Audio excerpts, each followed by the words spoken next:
Before we jump into the episode, do you ever get so wrapped up in your business you forget it's time to get someone special a gift? Not the same boring flowers or cookie cutter bauble. No, you want something unique, one of a kind. Guys, I got you. Click the link in the description or scan the QR code if you're watching on TV and go to the Glass Arts Collective.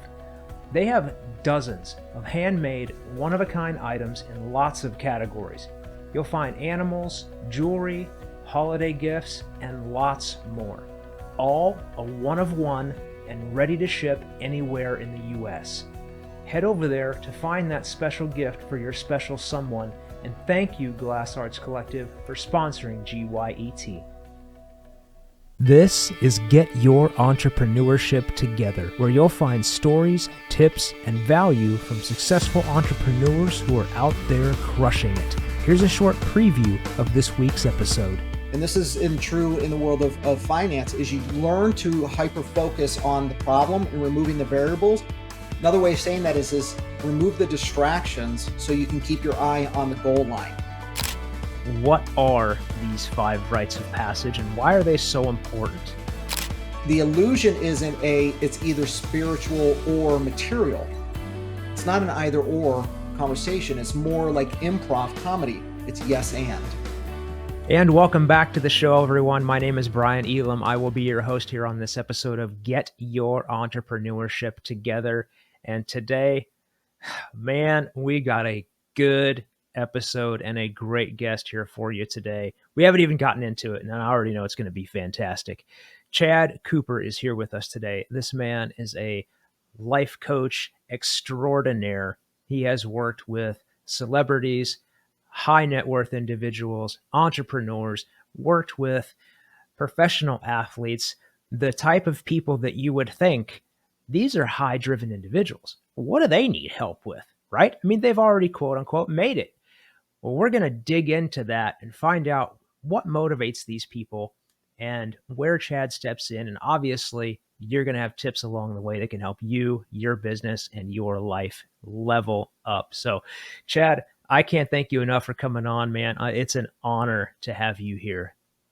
It is. I'm actually really excited based on your background and what the show is representing to be able to compliment your clients. And you know, if they actually take some notes on this, I would say they're going to walk away with some real distinctions. The conversations that happen with high performers are often very different conversations than with the ordinary people. So this is an opportunity to level up your game. Absolutely, man. I love it. So before we get into the weeds of that conversation, I always like to lay the groundwork and have a foundation so that everybody listening can understand, you know, who you are, where you came from, and then we'll just kind of build from there, and then we'll get into all that good stuff we were just talking about. So let us understand where you came from and what inspired you to get into coaching. Yeah, I think that's a fair and great question where to begin. 6th generation in a mid-sized town in Michigan, just outside of Ann Arbor. Was always athletic and talented in athletic abilities, and that served me well. 2 days after I graduated high school, went into the Marine Corps, and long story short, there was Regimental Marine of the Year for my battalion, and was rather capable in that, but I knew that wasn't going to be a career. As they said, I was too smart to be enlisted, and too smart to be enlisted, go to university and get the hell out. So I did. Okay. Went to university and ended up retiring from Microsoft when I was 35. And here's the thing with that is, yeah, I did well in the company. It was back in the days where I had, I think, 12 interviews, and each interview was 3 to 4 hours in duration. So it was incredibly difficult. I was part of the guinea pig team of them moving for the first time, seeing if employees could be successful out on an island, in other words, out in a field. And so they attached us to the automotive industry, and we nailed it. And the vast majority of employees are out in the field today.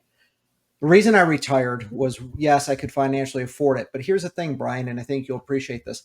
The stock awards, very different than stock options. Stock awards were certainly helpful, and I made great money, but I lived under our means, and so I spent less than we made.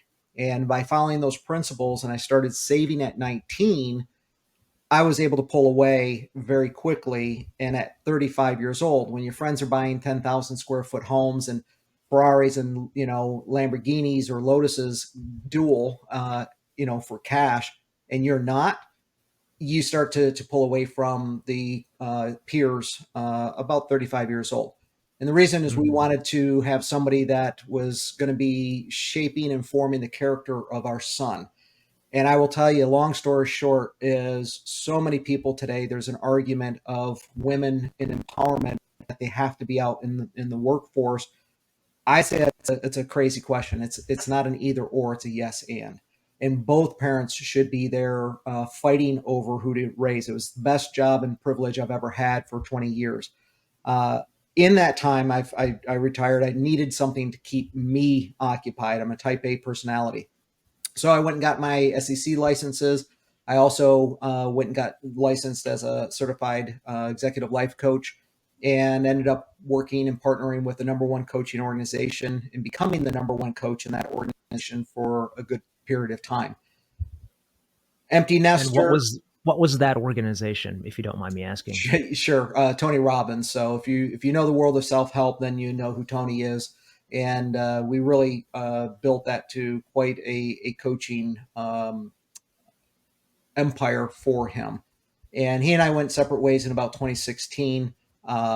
People who are looking to awaken, people who are looking for some basic building blocks and to get started is a great place for them to begin in search in that journey or polish up if they've already been down that path. I was kind of the best known secret. I'm the guy behind the scenes that he handed his number one clients to, and worked with billionaires, worked with professional athletes, title fights, World Series, Stanley Cups, Formula One, you name it, those kind of things. And so I'm the guy you never knew existed, Brian. And so now One I'm of an the reasons I'm really excited to talk to you. yeah. So, to your point of being able to, why would any of these people need a coach? Same reason why financial advisors need a financial advisor, because we're biased and we're emotional beings, and we need somebody that can see through our blind spots. We're so busy playing in the game, we need a coach that can get a bird's eye view and see the things that we can't. And so, Mhm. with billionaires, with professional athletes, with gold medalists, Olympians, they may have more. They may have a bigger title. They might have more money in their bank account, but they choose to work with me predominantly because I really don't care what their celebrity status is. They're not going to. I don't get starstruck. I don't get concerned about how many zeros they have behind their numbers in their bank account. What I look at is their character, and I look at that same way with entrepreneurs. Is when I hire an employee, I look at their character than their skill set. And so that's really Mhm. the same caliber where when I work with clients is I look at their character, then I look at their goals and their talent and ability. And so it's allowed me to be able to serve from a kind of a servant shepherd position of coming alongside to support them and help them actually surpass. On average, my clients, I think, are 11 to 13 years in going. I've been doing Oh, it for about wow. 18 years. So that tells you the values being delivered from that perspective. So now I've got some extra capacity. I'm actually coming out to say, hey, I'm looking to create a bigger impact out in the world. That is an amazing journey. And you're right, it was the short version. So we're gonna go back and we're gonna dive in a little bit deeper to some of those points. So you mentioned you were essentially building. It sounds like building a division at Microsoft and creating that space, that organization, and then putting it into effect. And you called it being out in the field. Now, when I think of Microsoft, I think of a company that just does Windows and software, and of course, now cloud and all of that stuff like everybody else does. That's what I think of. So, what is what does an out in the field person for Microsoft look like? Like what is happening there? Well, I'll go back to my studies in undergrad, and my degree back in that time, 80s and 90s, was psychology and religion. And at the time, people had said, what do those have to do with each other? Now we look at it and see the linkage that if you understand how a person is motivated and influenced, and you understand their religious beliefs and values, you can influence anyone in the room.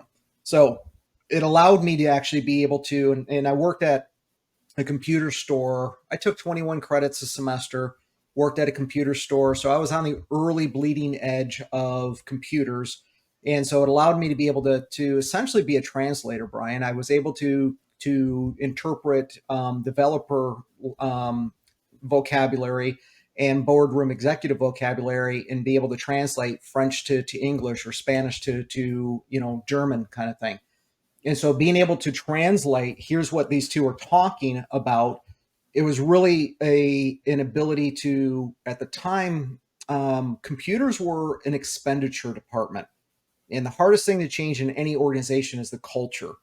And Microsoft was on the early end of understanding that the computer industry was going to very quickly become a strategic asset. And so they put us in the field to essentially be a ambassador and to be a extension of Microsoft directly in at the executive or frontline levels. So if they had a system that went down, I was a direct line straight to the developers or to people, getting people out of bed, all the way up to Bill Gates if it required it, if they were a big enough organization or were paying enough, essentially. And Right. so my job in success was really in helping to shift the the culture of top 50 Fortune 50 companies. And we're very successful at doing that because we're embedded in the field to be able to influence. And so if you look at going into developing parts of the world, if you can go in for a week and build a house or deliver something and you are transformed, but they're going to go back to their way of living. If you really want to create lasting transformation, you have to embed yourself. You have to be alongside them on average for about 20 years. And so that's what my foundation's done. That's what we did at Microsoft. It's what I do in my coaching, hence the longevity, is embed yourself to come alongside to really help change the culture and the understanding. So it's really kind of been a theme of what I've done is kind of go in and go on islands and connect those islands together over time to build cultures and communities. So that's Mm. really where Microsoft, I think, with cloud computing, understood it's about connections and it's about the ability to connect that information. That's where the gold in the data really resides.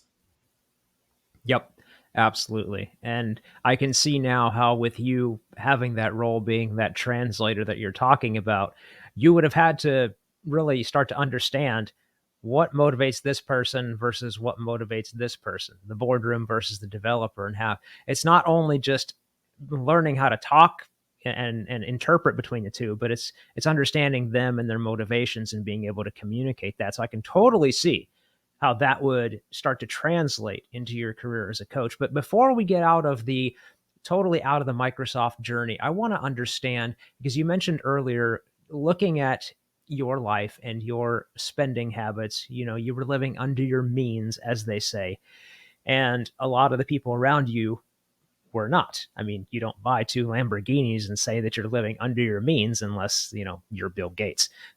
So, Yeah. what was what was your what was your mindset and your motivation at the time to really split from those peers, that friend group that was living paycheck to paycheck but balling, but and where you wanted to be? Like, what made you want to do that shift?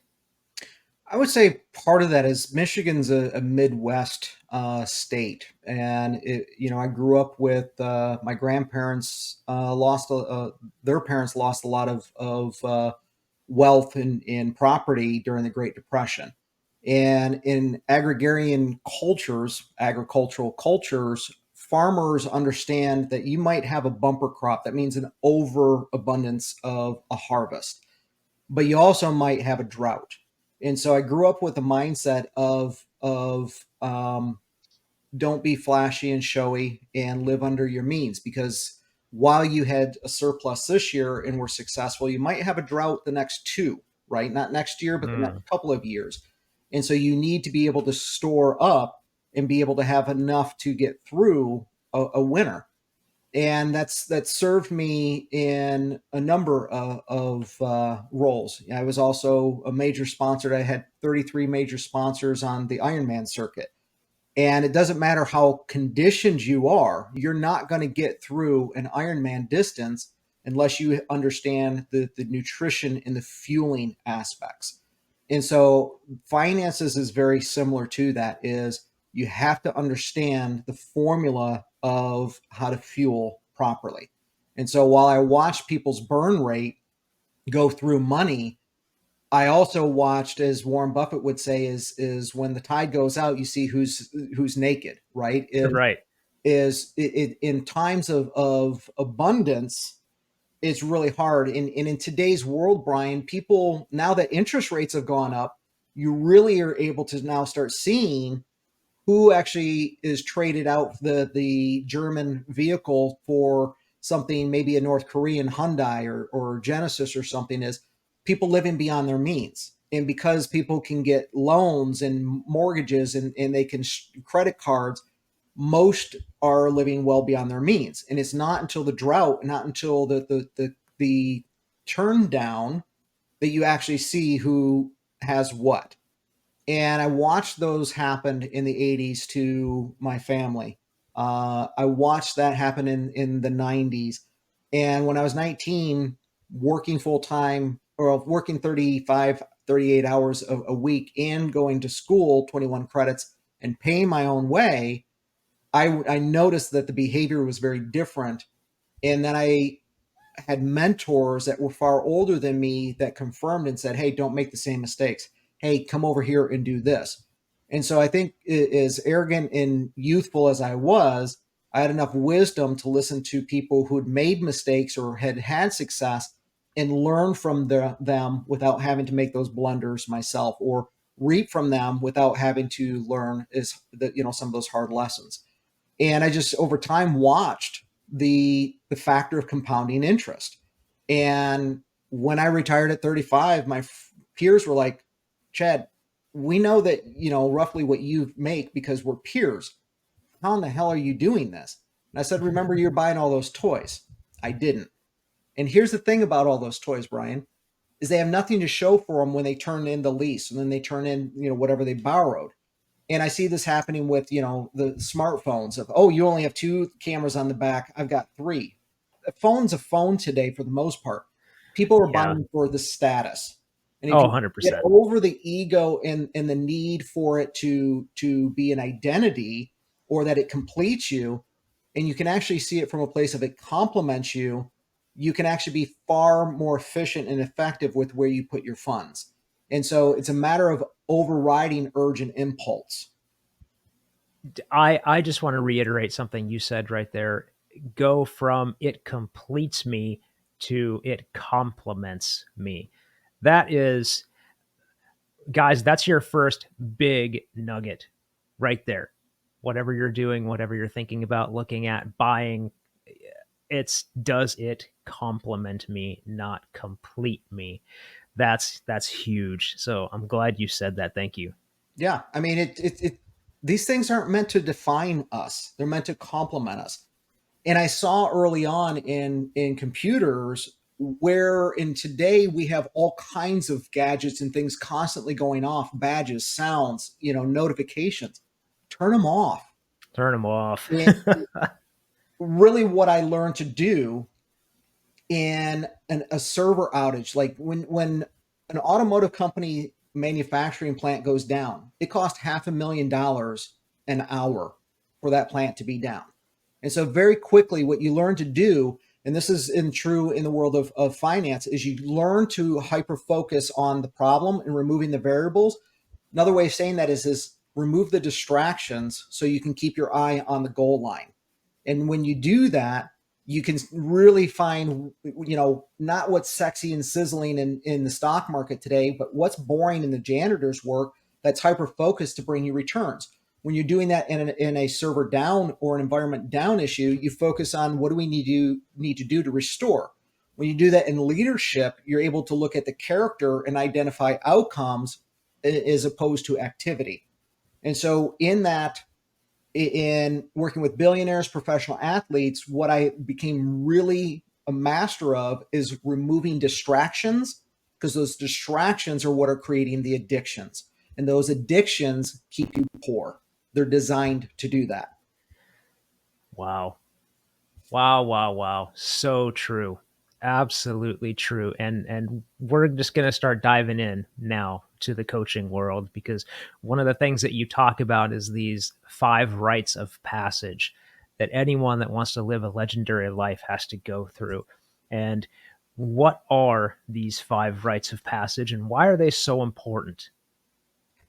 Yeah, I would say the the first of them, because it's actually been quite a while since I actually looked at the 5 rites of passage, Brian. What I will tell you today is let's begin with this. And I don't think it's gender specific, but I do believe that it is a rite of passage and responsibility for all males. And that is to Mm, ask ourselves, where am I going and who's coming with me? And we have to ask it in that order. If we don't ask it in that order, we can really screw up our purpose and our journey in life, because we can't sacrifice our mission or our purpose. Because when we look at scripture as an example, we can look at in Christianity, Jesus asking people, drop your nets and follow me, leave behind your money and follow me. And what would happen is, wait, I got to tell my family. And on he went with the mission and left them behind. Most people are going to say, oh, but wait, Brian, you don't understand. I have to go take care of this. And you have to keep moving forward. You can't wait. And a lot of people are going to choose to not come along. So those that do, you have the doors of opportunity, and it's important that we understand and recognize those. Gandhi had to deal with the same situation. Dr. King had to deal with the same situation. They knew their mission, and so many people chose to not follow or join that mission because those were pretty big missions, but they knew what was required. So in that, you have 5 rites of passage. And the first is as an adolescent, one of the first things that we have is that first door that presents itself is to choose whether to open the door and walk through it is the rite of passage. And nobody can do that with you. You have to walk through and do that journey yourself. And that is overcoming the question of, am I enough? Or believing I'm not enough. Believing that something out there external is going to complete you, whether that is a tangible material thing or a spiritual or a partner in an intimate way. Your partner can't complete you. The most they can do is complement you. And here's why none of those will complete you, because we're already complete. We're already complete. So when we yes. look at this from a Buddhist perspective, which is a philosophy, not a religion, we look at enlightenment. And people are like, oh, when I can attain enlightenment, it's not something to attain. It's already there. All you have to do is surrender to it. And so when we surrender to the disbelief or the illusion of I'm not enough, we're actually able to connect in with our highest self, which is already enough, right? And that's very different than in the Abrahamic religions of Judaism, Christianity, or Islam, but specifically in Christianity is salvation, right? And that is in stark contrast to I am not enough.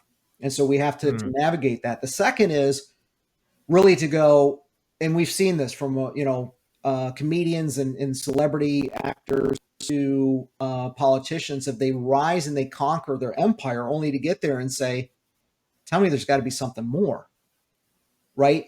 The illusion isn't it's either spiritual or material. It's not an either or conversation. It's more like improv comedy. It's yes and. It's both. We are spiritual mm. beings living in a material world. And so we have to understand the rules of gravity and the rules of the material world, as well as the rules of spirituality and how they can complement or interweave rather than compete and be, against each other. The third is So too do much. you, I'm sorry to interrupt, but do you think that when that person, like that comedian you were talking about, when they get to that pinnacle, they get to the top and they're like, there has to be something more. Do you think that's because they were living out of that chasing, when I get this, I'll be, versus I'm already complete, I can master this, but that doesn't mean that this is my entire life's purpose? Yeah, I would say, Jim Carrey really went down deep down the rabbit hole for a while. He probably still is. He just is at peace with not having to evangelize it. When we get a Mm-hmm. glimpse of enlightenment, we go out and we judge the crap out of people and we start evangelizing. And then we grow a little maturity and we realize that unsolicited advice is lecturing and nobody wants to be lectured to. And so we realize that the something more is really for ourselves. And in that, what happens is we are able to quiet down the ego and all the materialism, and we're able to actually understand. We ask higher quality questions. Who do I want to be, regardless of whatever it is I decide to do? And we realize, as Abraham Lincoln said, happiness is an inside job. And so we Mm. understand it's not the environment, it's not other people, and how they're going to come at us or support us or align with us has nothing to do with the external. It all begins with who we choose to be on the inside, that is a mirror to what we attract on the outside. Mm. How do we do that? How do we determine who we want to be? We don't have the time to go down that rabbit hole. However, that is probably one of the most quality questions that I see the courageous who truly want transformation ask that quality question. And the short answer to that, or the maybe the beginning of that journey, is to actually understand what our purpose is. And our society, Brian, has told us that it's the title on your desk, it's the size of the bank account, or how much money you have in the bank, what zip code you live in, what neighborhood you live in, what badge you have on the hood of your vehicle or on your phone or on your purse. But what if it's none of people those things? people are What if, identifying their purpose with that. well, isn't that what they're Like, told? That what their title is? I I don't know. I would say, okay, I would say that we've been told that those things, those achievements are, um, your self-worth. Like, how important of a person are you in the grand scheme of things? I would say more of that. Now, can your job influence your identity? 1,000%. But I think from a societal, external coming in type of deal, it's more about, uh, a person can attach their self worth to those things. Okay, so how do we define self worth? See, when we talk about purpose, we either attach it to something that is tangible and material, or it's kind of like fog. I can't see, I know it's there, but I can't grab it, right? It's not something that is tangible and definable, but it actually is. Because your purpose is simply how do you want to feel and the emotions you want to experience on a day to day basis. That's it. Do you want to experience joy? Do you want to experience abundance? Do you want to experience happiness? Do you want to experience gentleness, kindness, love? The question is who do you want to be? And choosing, having the courage to say, if I'm not being those things, it's my own fault. It's not because of somebody being, violent or mean or any of those things. Is that our purpose is choosing daily what emotions and feelings we want to experience on a reoccurring basis. And how do we do that? Well, most of us just go around selecting a bunch of different vehicles. Ooh, this new shiny object makes me feel XYZ, but very quickly Mm-hmm. it tarnishes, right? Or once I do enough, then I'll find peace. Well, that goes to the illusion of enlightenment. It's not a doingness, it's a surrender. And so if we surrender to the doingness, we surrender to the third rite of passage, which is, oh, there's too much to do. You, me, Bill Gates, Warren Buffett, Oprah Winfrey, Elon Musk, we get 168 hours a week, no more, no less. You can't buy a single minute or single second more, no matter how much you have, no matter what economic, environment you come from, no matter what racial or ethnicity or religion or gender, nobody can buy an ounce more. And so the question Right. is how are we going to use that time? Who are we going to choose to be in the midst of what we decide to do? And when we do that, when we choose to be that, then the quality of our life starts unfolding in a way that feels purposeful. Mhm. I've never heard I've never heard purpose explained like that. And that just goes to show you why you are who you are and why you were so valued at the Robbins empire. That gives me a lot to think on, actually, because to be perfectly frank with you and the audience, I've struggled with finding my purpose because we all have this inner knowingness of, or that gut feeling that we're here to do something, we're here to make an impact somehow, but finding it, I've always equated that with like whatever that thing is, that's my purpose, and I haven't grasped it yet. But what you just said, I think is going to open a lot of doors that I have not knocked on yet. So, on behalf of everybody listening and myself, thank you for that. You're welcome. And so the question then becomes, how do I begin to understand what are my go-to? And there's usually about 12. As a former Marine, when I was young, I had about three emotions: happy, sad, and pissed. Right, that was about the spectrum of my emotional uh, uh, abilities. Now I understand melancholy. Now I understand, it is our emotions are like a color palette. We can spread out a color palette and see, well, that's not blue, that's periwinkle, or navy blue, or royal blue, or baby blue. There's shades of emotion. We don't just have happy. We might have joyful. We might have ecstatic. We might be melancholy. We have shades of emotion.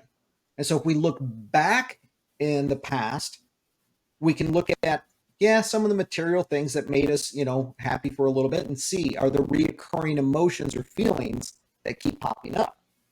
But the real gold in gems are looking at memories of experiences.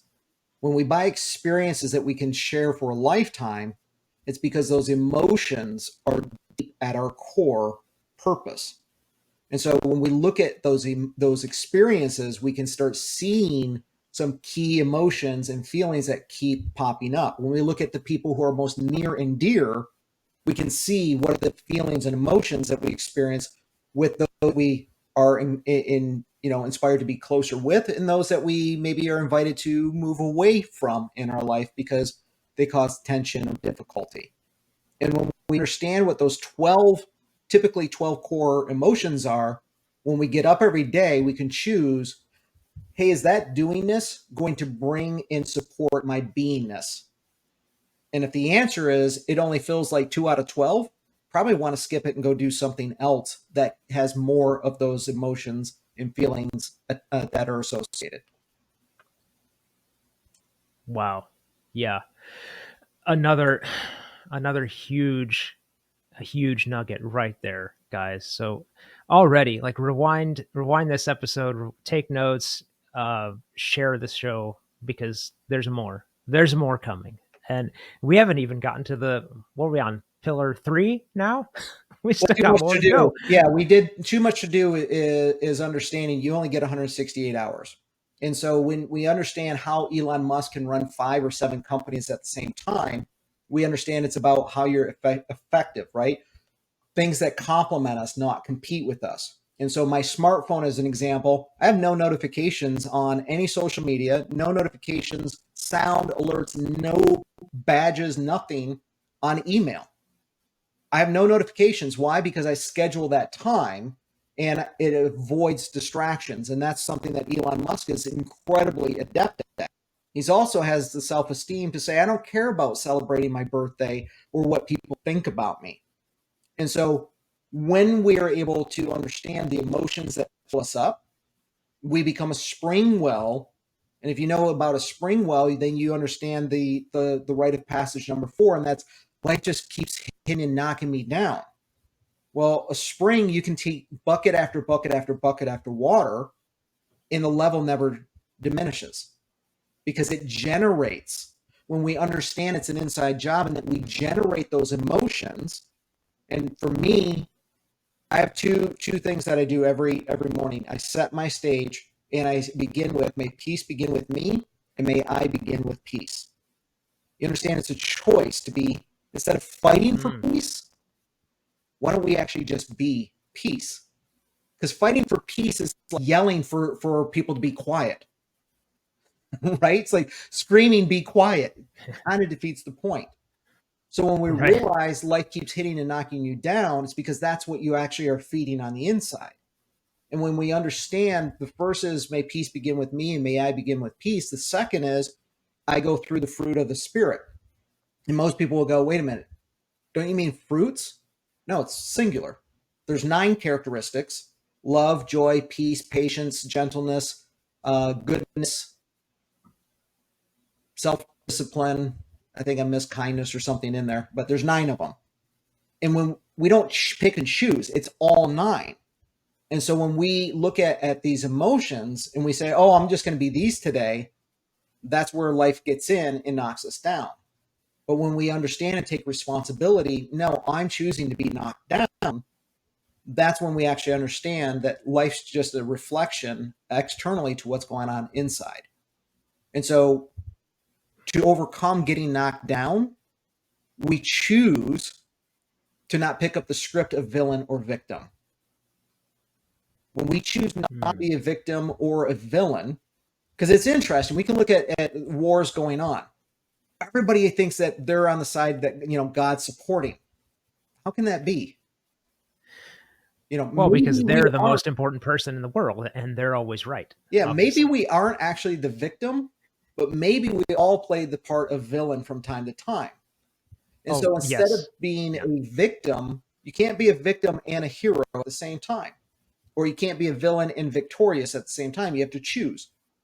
And so we can look at that and say, maybe being knocked down is the opportunity to actually learn how to stand back up. And so when we realize this is happening for us, not to us, then we can understand we're not getting knocked down. We're having an opportunity to go to the next level, to actually become the hero that we most need to rescue ourselves, is to rescue ourselves. Police aren't coming. Hero's not coming. We are the hero. Yeah. Absolutely agree. You get to, I love how you said you get to choose. If you want to be a victim, a villain, or a hero, you get to choose. And life being a reflection of what you're feeling internally. It's so powerful, and so many people struggle with that, thinking that life is just happening to them instead of for them. And I truly believe that there is a mindset shift that is happening throughout our society that is moving us towards that line of thinking, but obviously it hasn't proliferated yet all the way through, because there's evil in this world, and there's also good, and the good is starting to rise, but No, the we good and have the work evil's to do. always been there. And I think it was They've always been there. Helen Keller that said, yes, there's evil and darkness in the world, but I choose to see the light in the goodness.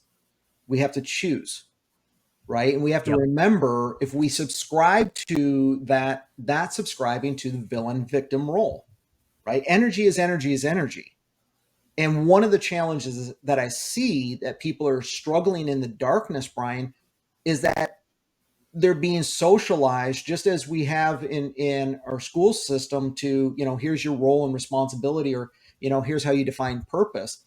Same thing's going on in social media of, it's okay to put, this amazing gourmet meal or this amazing destination, but heaven forbid you actually are transparent when you're struggling or having a difficult moment.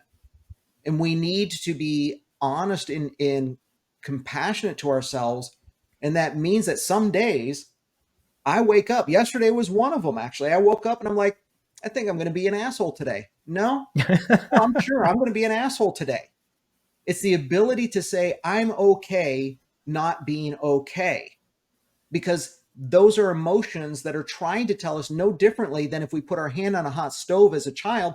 Ouch, that hurts. Stop it. Mm. Those emotions are saying pay attention to something. And when we deny them, that's when we build the anxiety and the tension and all this anger and rage and crap that's going on today. And instead, what we need to do is honor and say, hey, I'm okay not being okay. I'm okay being uncomfortable. That's what I learned when I was in the Marine Corps, is to learn how to embrace discomfort, get comfortable being uncomfortable.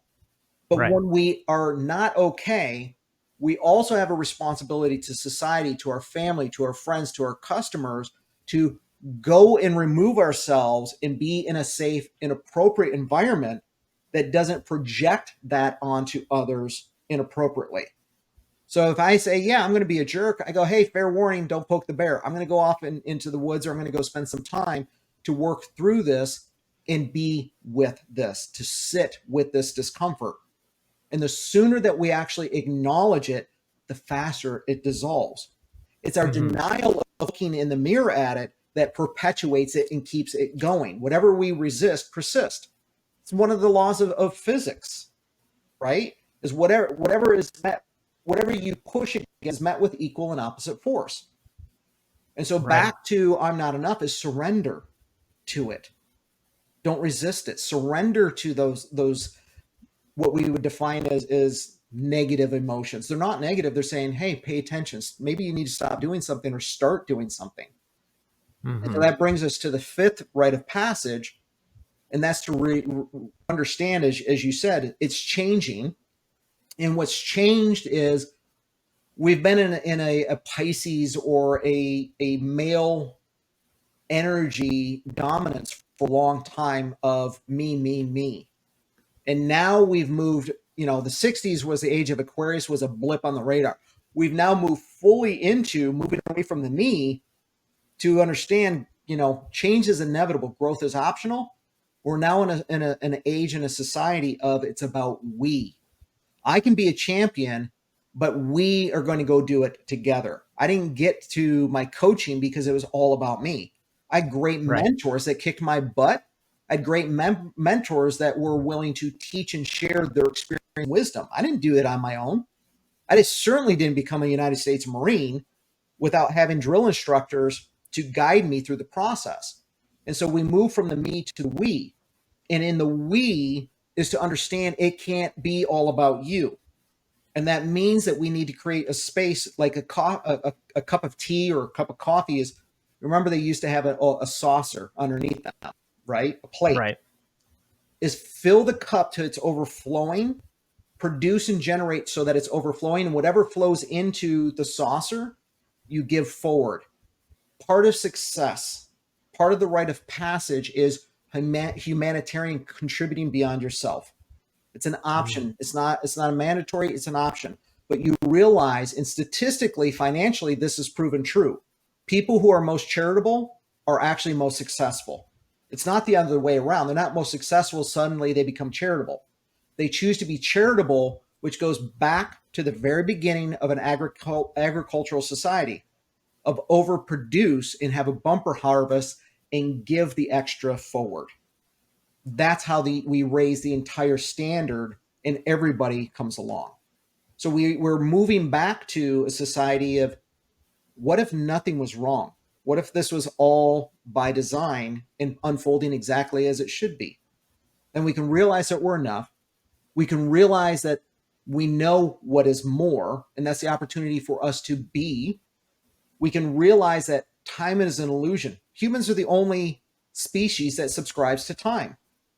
We can understand that we're not getting knocked down. We're given an opportunity to pull ourselves up. And we can realize that we're not alone, that we are all connected, regardless of our gender, ethnicity, race, religion, any of it. And then when we have those five rites of passage, that's when we find our peace. Mm. Yeah, I could absolutely see that would be the moment that you would be able to just be be yourself, be with yourself, and realize, okay, it's almost like, I've been a martial artist for many, many years of my life, and it's almost like you start at you start at white belt, you work your way up to black, and ironically, I'm pretty sure it's 5 ranks in our system, but black belt is really the beginning.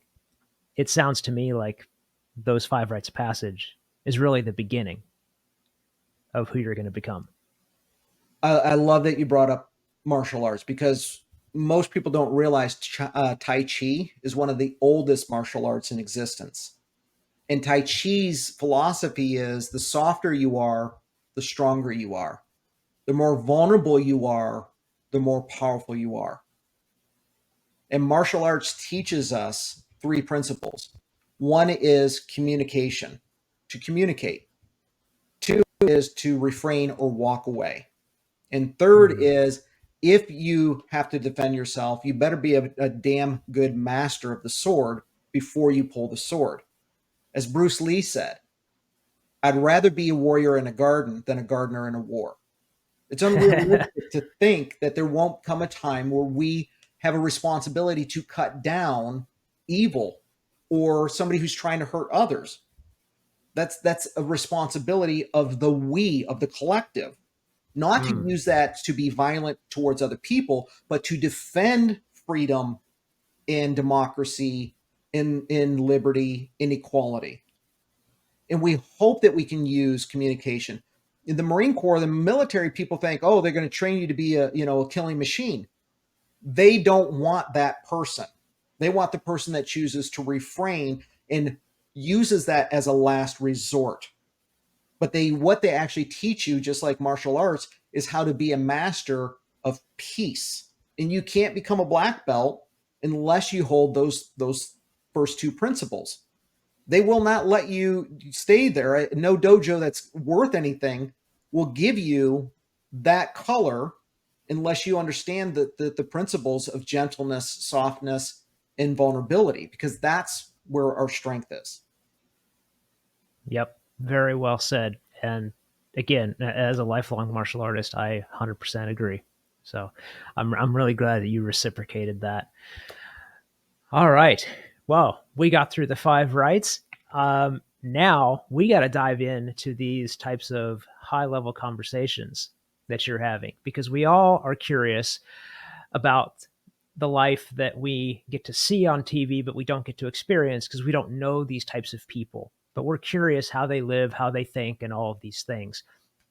So when you're talking to, let's just say, there was a professional boxer that was highlighted on your site. And when you're talking to a person like that, what are they there for?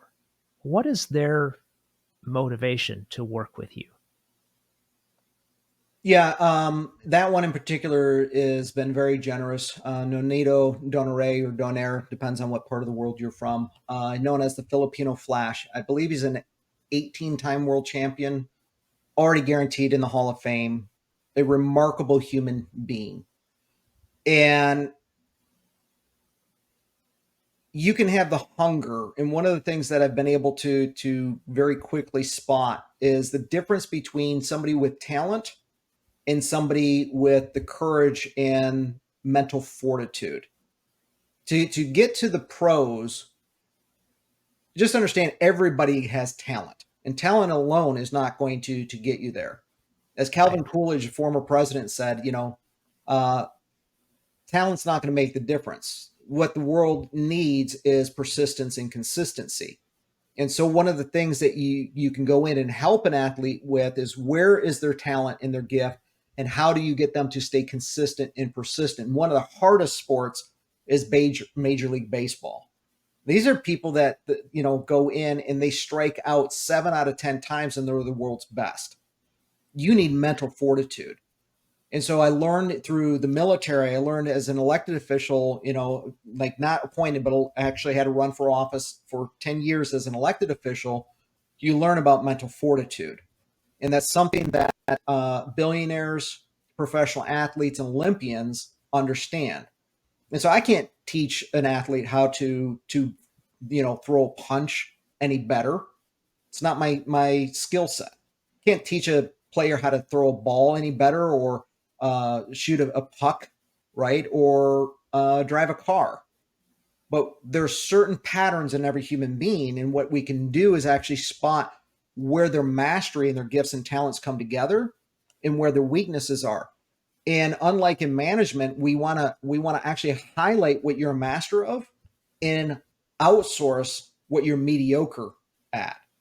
And so they will come to me on average, most, especially business entrepreneurs or billionaires, come to me for business, but the piece that's missing. So when we look at coaching, it has four tenets or four quadrants. The first is emotional, then logical, then physical, and then spiritual. And 9 out of 10 coaches out there will do physical, logical, and emotional, and they avoid spiritual at all cost. And I don't believe you can be a master coach without acknowledging the spiritual. The spiritual is like a beet on a salad. If you ever put a beet on a salad, it bleeds through the whole thing. You can't get it out, right? So it goes across all of the tenets. And the thing that is often most missing is the spiritual intimacy or spiritual relationship. And we can look at that in an intimate relationship with a partner and go, what do you think the quality of a relationship is going to be if you don't actually spend time? But we wonder why people, get to the top and they're like, is this all there is? Because they're empty spiritually.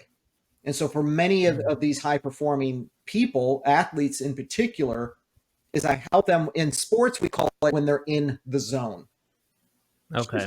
It's just an industry term for connecting with our spiritual highest self, with our consciousness. That's when our head, our heart, and our throat, which allows us to speak that truth, are all synchronized.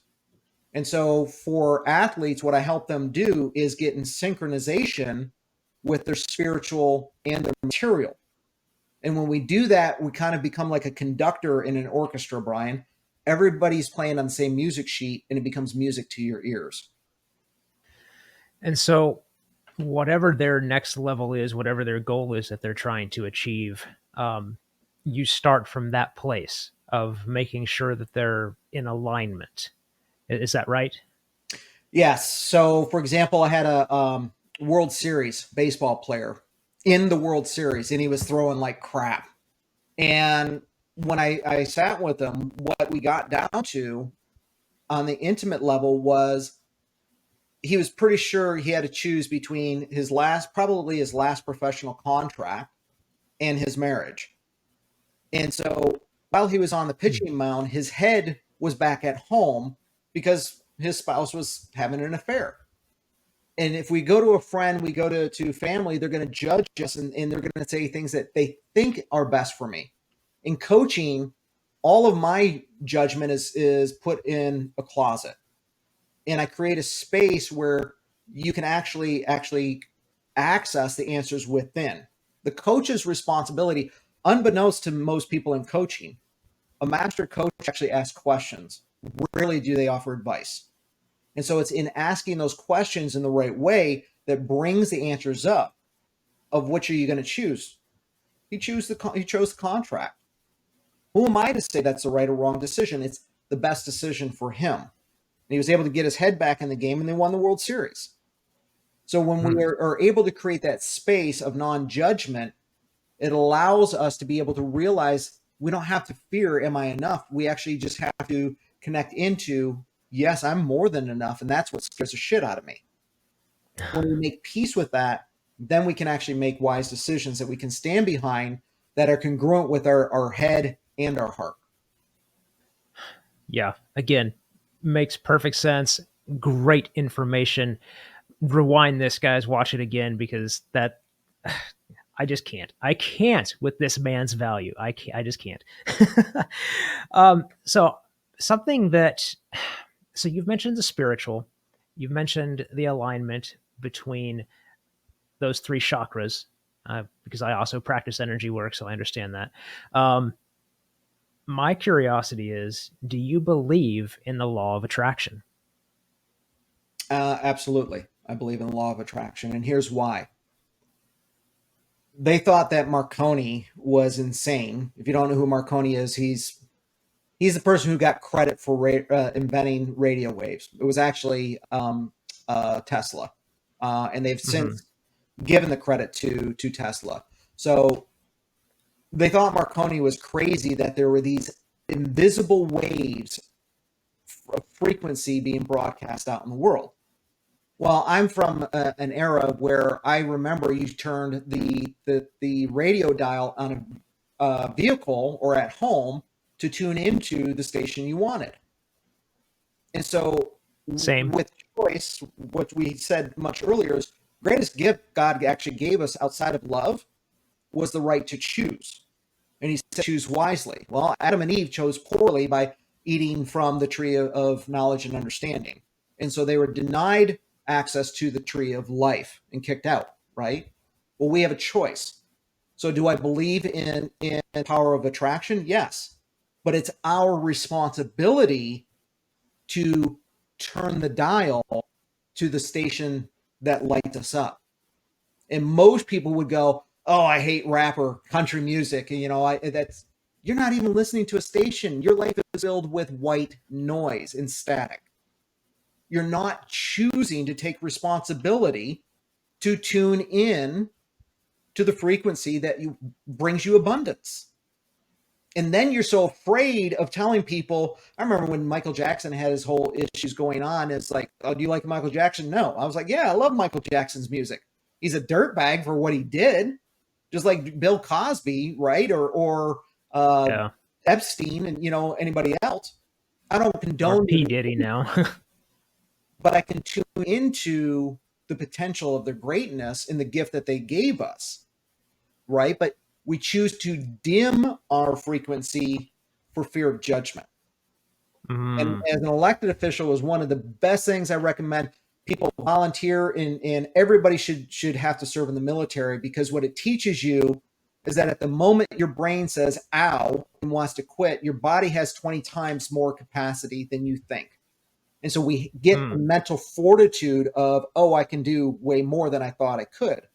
The second is as an elected official, you quickly realize you can make every right decision and somebody's going to be pissed, Brian.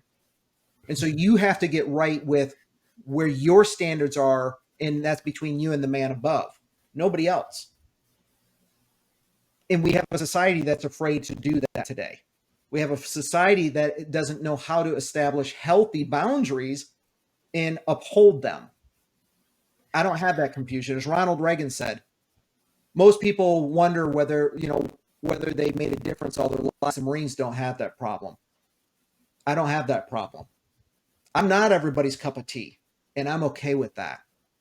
I'm not. I Right. realize some people are going to be upset because the truth doesn't take a position. The truth doesn't give a crap how you feel about it. It's indifferent. And that's what sets us free. But truth will initially probably piss you off, because it's going to Right. say, are you going to take responsibility to do something about it? And that is to turn the dial to the frequency of abundance.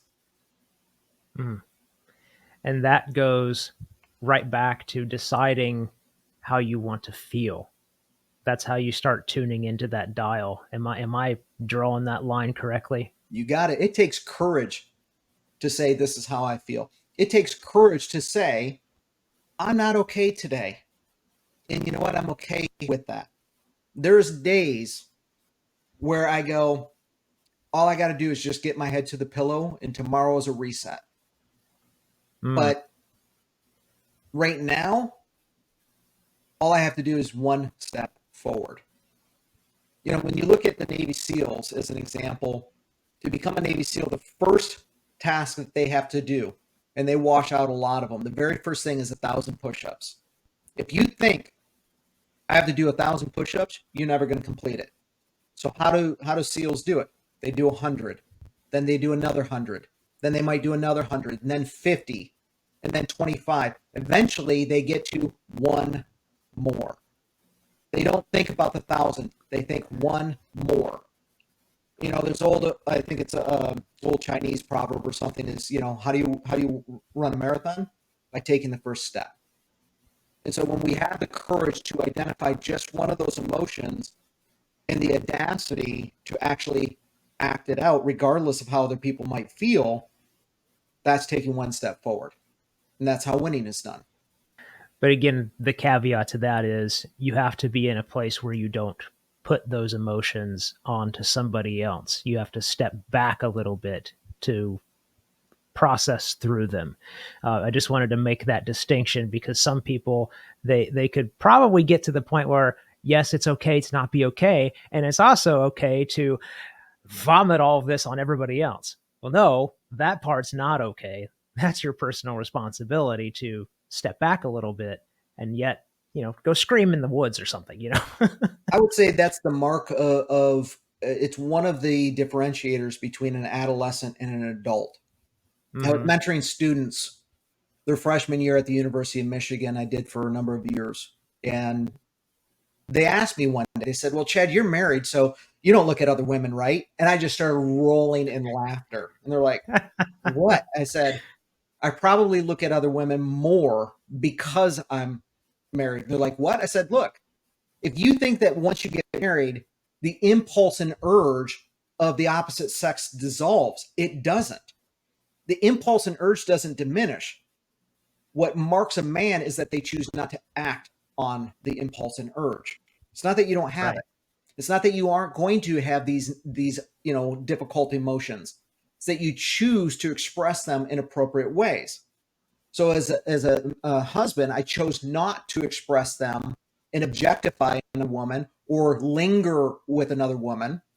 But I don't find an issue with realizing God's last thing that he did after the 7 days was over. The last act he did was he created woman. She is the crescendo. She is the most beautiful art that's ever been created. We want to admire that art, but we don't want to obsess or objectify it.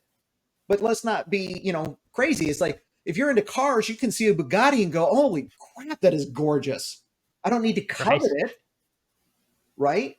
So that's the mark of a man and a woman versus a boy and a girl. It's not that we suddenly stop having impulses and urges to vomit these, anger and frustration on other people. Is that we find a group of trusted and verified that they're trustworthy friends that we can go and express those and be supported. Allow us to do that without judgment so we can go back out in the world and go back into being at peace. That's how it dissolves, is by not fighting it, but acknowledging it and going, "Oh yeah, that's attractive. Next." Exactly. And this whole episode, I believe, is going to be an attraction source. So much value here. And I honestly, Chad, I can't thank you enough for coming on. This is going to make a difference in somebody's life. I have no doubt. I just know it. I'd like to So add thank you. one last piece in this. Please. And here's why. Because in coaching, we have the vast majority that do the three quadrants: physical, logical, and emotional. And about 1 to 5% are all spiritual, right? And they get a bad Mm, name because we call them the woo-woo, the airy-fairy. And we have to realize it's all four. It's not a either or, it's all four.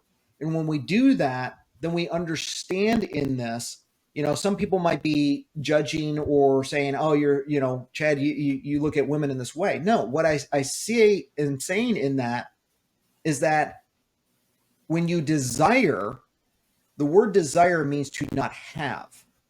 Okay. And so when we look at the Latin origin of desire, means to not have. So if I say I want more money, that's a kissing cousin of desire. I desire more money. Ooh, when I see an attractive woman, but I'm in a committed relationship, that's desire. I see something I want that I don't have. And instead, what I would offer is preference. I have a preference for abundance in all areas of my life: physically, logically, emotionally, and spiritually. mm. So when I have a desire, that's the frequency of attracting and tuning into abundance. We don't want to make that wrong. Desire is something of saying I don't have. So guess what you're doing? You're attracting I don't have.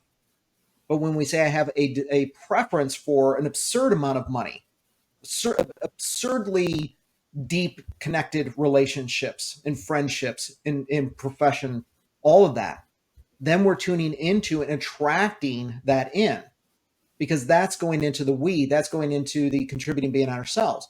So when our hand is open, stuff can flow in, but it's also going to flow out.